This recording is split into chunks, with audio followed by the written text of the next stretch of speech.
I thank God for the blessing of this garden.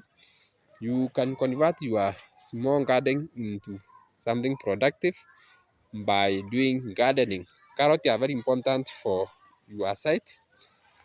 They improve your site, so it is important for you to farm carrots. And I believe you are going to enjoy the harvest which you are going to get the produce of your farming. Hello, welcome to Gemlook Gardening. Here I have amazing carrot.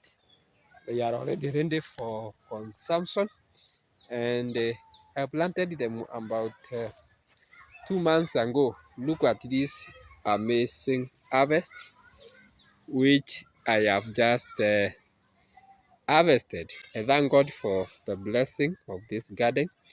You can convert your small garden into something productive by doing gardening.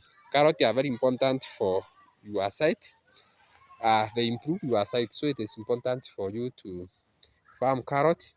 And I believe you are going to enjoy the harvest which you are going to get the produce of your farming.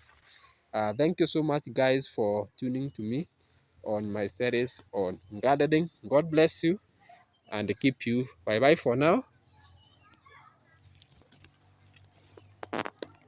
I thank God for the blessing of this garden.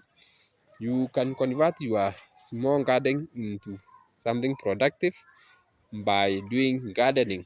Carrots are very important for your site. They improve your site, so it is important for you to farm carrots. And I believe you are going to enjoy the harvest which you are going to get the produce of your farming.